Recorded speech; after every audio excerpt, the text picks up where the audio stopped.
Hello, everybody. The Story of Ruby Bridges by Robert Coles, illustrated by George Ford. And it's a true story. Ruby Bridges was born in a small cabin near Tylertown, Mississippi. We were very poor. Very, very poor, Ruby said.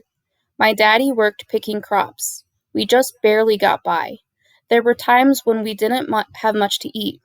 The people who owned the land were bringing in machines to pick the crops, so my daddy lost his job, and that's when we had to move. I remember us leaving. I was 4, I think. In 1957, the family moved to New Orleans. Ruby's father became a janitor. Her mother took care of the children during the day. After they were tucked in bed, Ruby's mother went to work scrubbing floors in a bank. Every Sunday, the family went to church. We wanted our children to be near God's Spirit, Ruby's mother said. We wanted them to start feeling close to Him from the very start. At that time, black children and white children went to separate schools in New Orleans. The black children were not able to receive the same education as the white children. It wasn't fair, and it was against the nation's law. In 1960, a judge ordered 4 black girls to go to 2 white elementary schools. 3 of the girls were sent to McDon 19. 6-year-old Ruby Bridges was sent to first grade in the William Frantz Elementary School. Ruby's parents were proud that their daughter had been chosen to take part in an important event in American history. They went to church.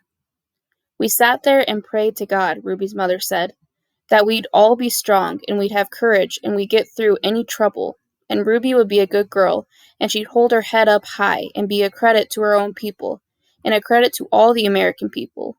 We prayed long and we prayed hard.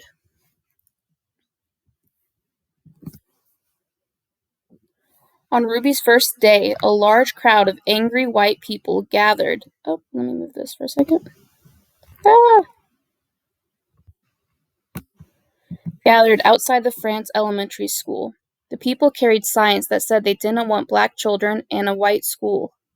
People called Ruby names. Some wanted to hurt her. The city and state police did not help Ruby. The President of the United States ordered federal marshals to walk with Ruby into the school building. The marshals carried guns. Let's move this back. Every day for weeks that turned into months, Ruby experienced that kind of school day. She walked to the Frantz school surrounded by marshals, wearing a clean dress and a bow in her hair, and carrying her lunch pail. Ruby walked slowly for the first few blocks. As Ruby approached the school, she saw a crowd of people marching up and down the street. Men and women and children shouted at her. They pushed toward her. The marshals kept them from Ruby by threatening to arrest them. Ruby would hurry through the crowd and not say a word. The white people in the neighborhood would not send their children to school. When Ruby got inside the building, she was all alone except for her teacher, Miss Henry.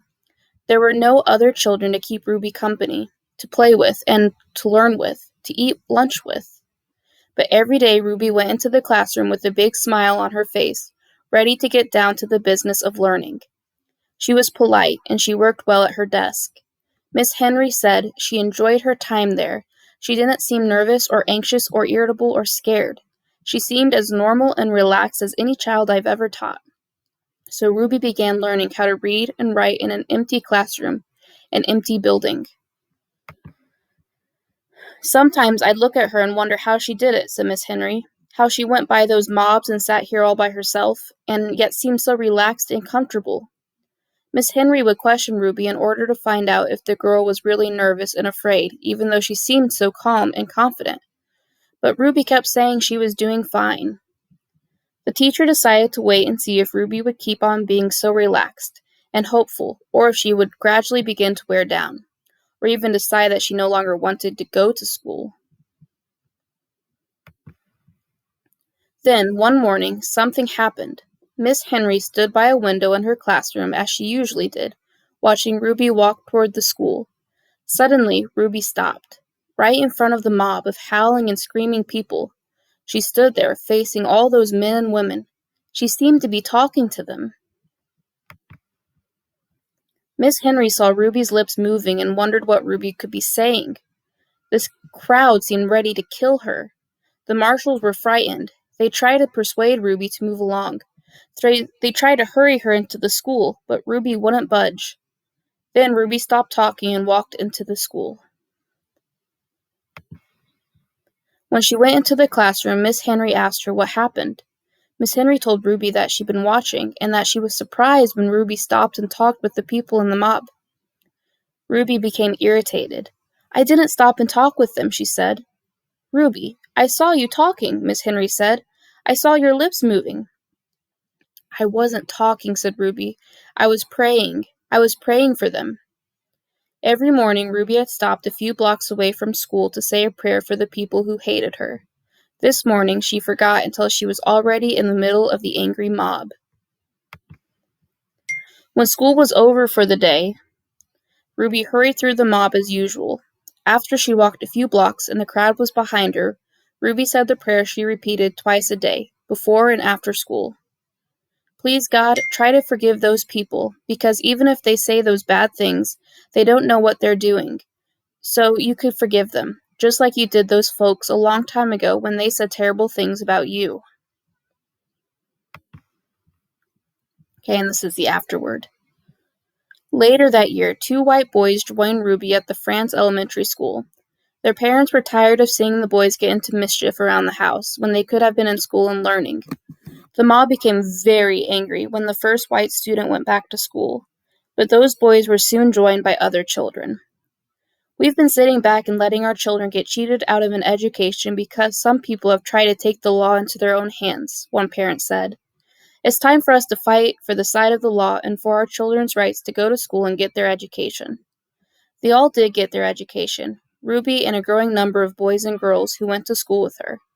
By the time Ruby was in the 2nd grade, the mobs had given up their struggle to scare Ruby and defeat the federal judge's order that New Orleans schools be desegregated, so that children of all races might be in the same classroom. Year after year, Ruby went to the France school.